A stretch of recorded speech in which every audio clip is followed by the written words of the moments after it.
আমন্ত্রণ দেশ বাংলায়, সঙ্গে আছি আমি আফরিন সুমনা। শুরুতেই সংবাদ শিরোনাম।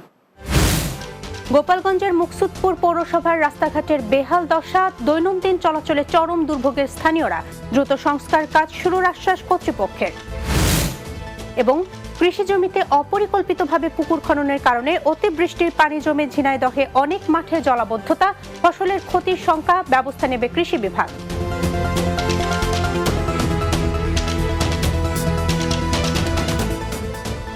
শুনছিলেন শিরোনাম, এবার বিস্তারিত। বেহাল হয়ে পড়েছে গোপালগঞ্জের মুকসুদপুর পৌরসভার ছোট বড় বিভিন্ন রাস্তাঘাট। দ্বিতীয় শ্রেণীর পৌরসভা হওয়ার পরও এখনো অনেক রাস্তা কাঁচা রয়েছে। সংস্কার না হওয়ায় অনেক পাকা রাস্তা ভেঙে সৃষ্টি হয়েছে বড় বড় খানাখন্দ। চলাচলের অযোগ্য হওয়ায় চরম দুর্ভোগ পোহাচ্ছে সাধারণ মানুষ। তবে দ্রুত কাজ করার আশ্বাস দিয়েছেন পৌরসভার নির্বাহী প্রকৌশলী। গোপালগঞ্জের মুকসুদপুর প্রতিনিধি তারিকুল ইসলামের প্রতিবেদন, জানাচ্ছেন মাসুদ রানা। গোপালগঞ্জ জেলার মুকসুদপুর পৌরসভা 2000 সালে স্থাপিত হয়। পরে পৌরসভার চাহিদা বৃদ্ধির কারণে খ শ্রেণীতে উন্নীত হয় 2018 সালে 3 মার্চ। এরপর থেকে শহরের রাস্তাঘাটে অবকাঠামো উন্নয়ন হলেও এখনও খানাখন্দ সড়ক দিয়ে চলাচল করতে হয় সাধারণ মানুষকে। বৃষ্টি হইলেই আমরা এখান দিয়ে হাঁটা চলা করতে পারি না, খুব অবস্থা খারাপ। এগুলো দ্রুত পদক্ষেপ না নিলে এই এলাকার মানুষের বসবাস করাই দুরূহ ব্যাপার হবে এবং যাতায়াতের জন্য মানুষের কষ্ট ভোগ হচ্ছে। ড্রেনেজ ব্যবস্থা না থাকায় সড়কের উপর দিয়ে ময়লার পানি প্রবাহিত হচ্ছে। এই ড্রেনেজ ব্যবস্থা খুবই খারাপ। এই ড্রেনেজ ব্যবস্থার কোনো কাজ এ পর্যন্ত হয় নাই। আমাদের যে বাড়ির সামনে যেটা চিপের রাস্তা, ওই রাস্তা বইরে যায় পানিতে। বাথরুমে যাওয়ার কায়দা নাই, ট্যাঙ্কি বইরে যায়, খুবই দূর অবস্থা। ড্রেন এত অকেজ হয়ে গেছে, দ্রুত খনন করে বড় করা হয়। দ্রুত সমস্যার সমাধানে আশ্বাস দিয়েছেন পৌরসভার সহকারী প্রকৌশলী। বর্তমানে 10টি রাস্তার উন্নয়নমূলক কাজের দরপত্র প্রক্রিয়াধীন রয়েছে এবং অতি তাড়াতাড়ি কাজগুলো সম্পন্ন হবে এবং তাতে জনগণের দুর্ভোগ লাঘব হবে বলে আমি মনে করি। শুধু আশ্বাস নয়, দ্রুত সড়কগুলো সংস্কার করে জনগণের দুর্ভোগ লাঘব করবে সংশ্লিষ্ট কর্তৃপক্ষ, এমনটাই প্রত্যাশা সকলের। Desk report, Bangla TV. গোপালগঞ্জের মুকসুদপুর উপজেলায় কর্মরত সাংবাদিকদের সাথে মতবিনিময় সভা করেছে নবাগত জেলা প্রশাসক মোহাম্মদ কামরুজ্জামান। মুকসুদপুর উপজেলা বিজয় সভাকক্ষে এই মতবিনিময় সভা অনুষ্ঠিত হয়। এ সময় উপজেলা নির্বাহী কর্মকর্তা মোহাম্মদ আজিজুর রহমান, মুকসুদপুর রিপোর্টার্স ইউনিটির সভাপতি ও বাংলা টিভি প্রতিনিধি তারিকুল ইসলাম, সহসভাপতি ও দৈনিক নবচেতনার প্রতিনিধি লিয়াকত সর্দার, অর্থ সম্পাদক কাইয়ুম শরীফ, দপ্তর সম্পাদক বাদশাহ মিয়া সহ অন্যরা উপস্থিত ছিলেন। যশোরের শার্শায় বিভিন্ন সরকারি বেসরকারি দপ্তরের কর্মকর্তা কর্মচারী, স্থানীয় জনপ্রতিনিধি, সাংবাদিক ও মুক্তিযোদ্ধাদের সাথে মতবিনিময় সভা করেছেন নবাগত জেলা প্রশাসক মোহাম্মদ আজাহারুল ইসলাম। শার্শা উপজেলা অডিটোরিয়ামে কক্ষে উপজেলা জেলা প্রশাসনের আয়োজনে এই সভা অনুষ্ঠিত হয়। শার্শা উপজেলা নির্বাহী অফিসার কাজী নাজিব হাসান এর সভাপতিত্বে এতে প্রধান অতিথি ছিলেন জেলা প্রশাসক মোহাম্মদ আজাহারুল ইসলাম। এ সময় উপজেলা সহকারী কমিশনার নুসরাত ইয়াসমিন, উপজেলা স্বাস্থ্য ও পরিবার পরিকল্পনা অফিসার মাহফুজা খাতুন সহ অন্যরা উপস্থিত ছিলেন। কৃষি জমিতে অপরিকল্পিতভাবে পুকুর খননের কারণে অতিবৃষ্টিতে ঝিনাইদহের ফসলের মাঠে জলাবদ্ধতার সৃষ্টি হয়েছে। মাঠের পর মাঠের ফসল পানিতে ডুবে আছে। এতে কৃষকের 3265 হেক্টর জমির ফসলের ক্ষতির আশঙ্কা করছেন কৃষকরা। পানি নিষ্কাশনে ব্যবস্থা নেওয়ার আশ্বাস দিয়েছে জেলা কৃষি বিভাগ। ঝিনাইদহ প্রতিনিধি গিয়াসউদ্দিন সেতুর প্রতিবেদন, জানাবেন সুরাইয়া সীমা। ঝিনাইদহ সদর উপজেলার সাধুহাটি, মধুহাটি ও সাগান্না ইউনিয়নে পানি নিষ্কাশন ব্যবস্থা না থাকায় ডুবে আছে বিভিন্ন কৃষি জমি। স্থানীয় প্রভাবশালীরা পানি নিষ্কাশনের ব্যবস্থা না রেখেই কৃষি জমিতে পুকুর খনন করেছিলেন। ফলে সামান্য বৃষ্টিতে ডুবে যাচ্ছে কৃষকের হাজার হাজার ফসলি জমি। কৃষকরা বলছেন, অপরিকল্পিতভাবে পুকুর খননের কারণে গত 4 বছর ধরে জলাবদ্ধতার ভোগান্তি পোহাচ্ছেন তারা। দ্রুত পানি নিষ্কাশন ব্যবস্থা করার দাবি কৃষকদের। আগে পানি হলি সাথে সাথে চলে যেত পানিটা, কিন্তু এখন পানিটা যাওয়ার মতন লাইন নেই, পানিটা আবদ্ধ হয়ে গিয়েছে। আমাদের পুকুর খনন হয়ে এই মাঠে সব জ্বালাবদ্ধ হয়ে মনে করেন যে ধান কিছুই নেই। পটল অনুমান আমার পটলই 10 বিঘে নষ্ট হয়েছে। পানিতে মনে করেন আপনার সব ভেসে গিয়েছে, আমাদের মনে করেন আবাদি জমিন, ধানের জমিন, ঝালের জমিন সব মারা গিয়েছে। ক্ষতিগ্রস্ত কৃষকদের কারিগরি সহযোগিতা সহ অন্যান্য সুযোগ সুবিধা দেওয়া হবে।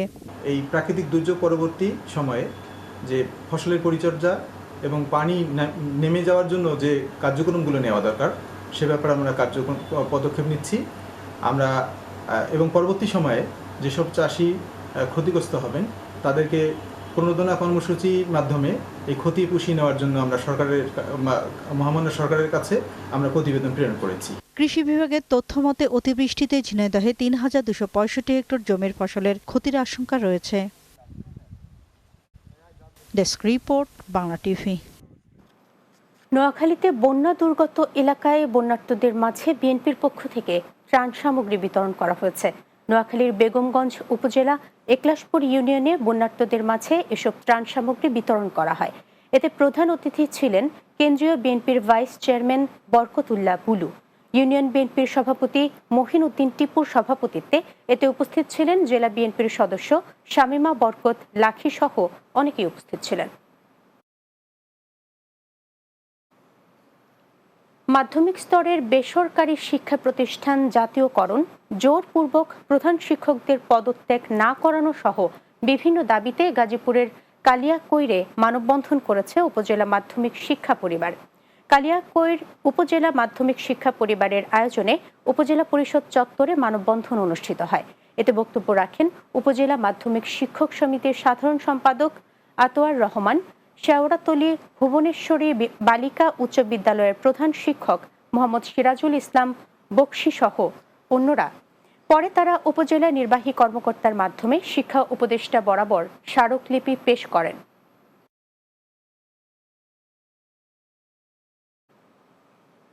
দেশ বাংলায় নিচ্ছি ছোট্ট একটা বিরতি, ফিরে আসার পর অন্যান্য সংবাদের সাথে আলোচনা থাকছে। অবৈধভাবে ভারতে পাচারকালে ব্রাহ্মণবাড়িয়ার কসবা থেকে 1050 কেজি ইলিশ জব্দ করেছে সেনাবাহিনী, একজনকে আটক।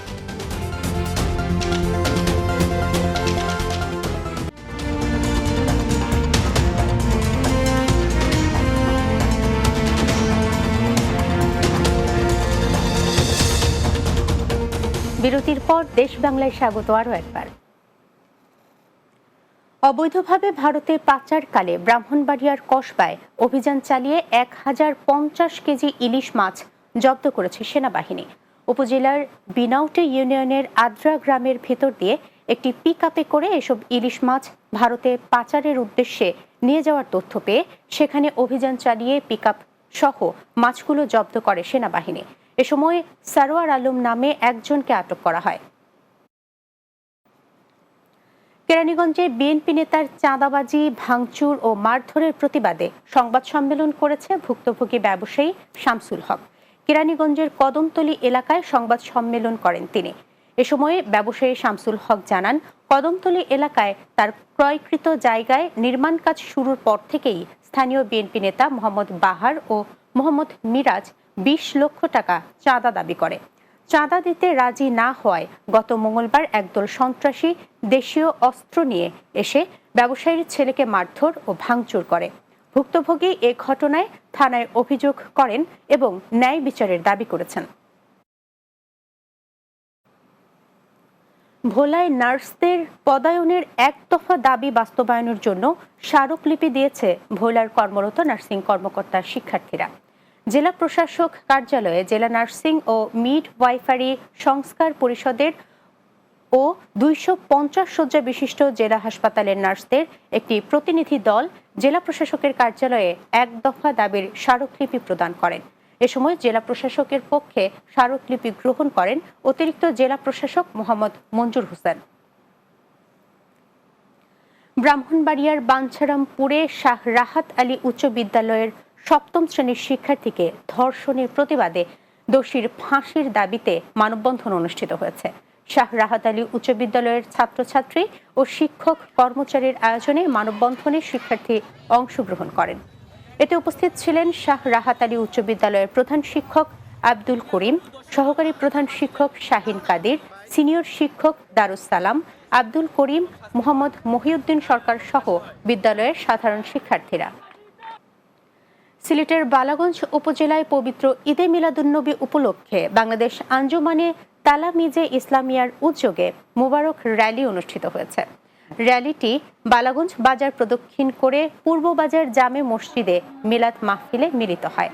এ সময় সংগঠনের কেন্দ্রীয় সহ সাধারণ সম্পাদক এস.এম. মনোয়ার হোসেন, বালাগঞ্জ উপজেলা সভাপতি মারুফ তালুকদার মিজু ও সাধারণ সম্পাদক শেখ জুবায়ের আহমদ সহ অন্যরা উপস্থিত ছিলেন। টাঙ্গাইলের দেলদুয়ারে নিখোঁজের ৩ দিন পর পরিত্যক্ত টয়লেট থেকে দলিল লেখক শামসুল হকের মরদেহ উদ্ধার করা হয়েছে।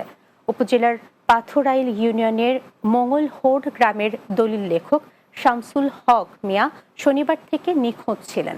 খোঁজাখুঁজির পর না পেয়ে পরিবারের সদস্যরা থানায় একটি সাধারণ ডায়েরি করেন। পুলিশ জানায়, এ ঘটনায় ছেলে সাত্তারকে আটকের পর তার দেয়া তথ্য মতে বাড়ির পাশের পরিত্যক্ত টয়লেটের কূপের ভেতর থেকে শামসুলের মরদেহ উদ্ধার করা হয়।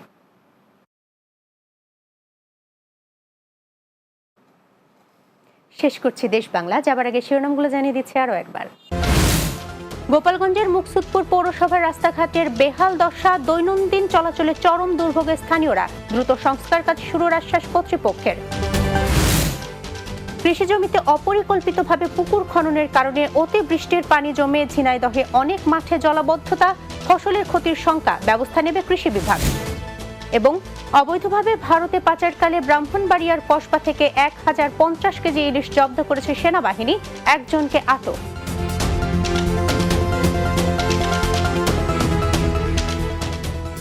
এই ছিল দেশ বাংলায়। আমাদের পরবর্তী সংবাদ বিকেল 4টা 30 মিনিটে দিনের বাংলা দেখার আমন্ত্রণ রইল। এতক্ষণ সঙ্গে থাকার জন্য ধন্যবাদ সবাইকে।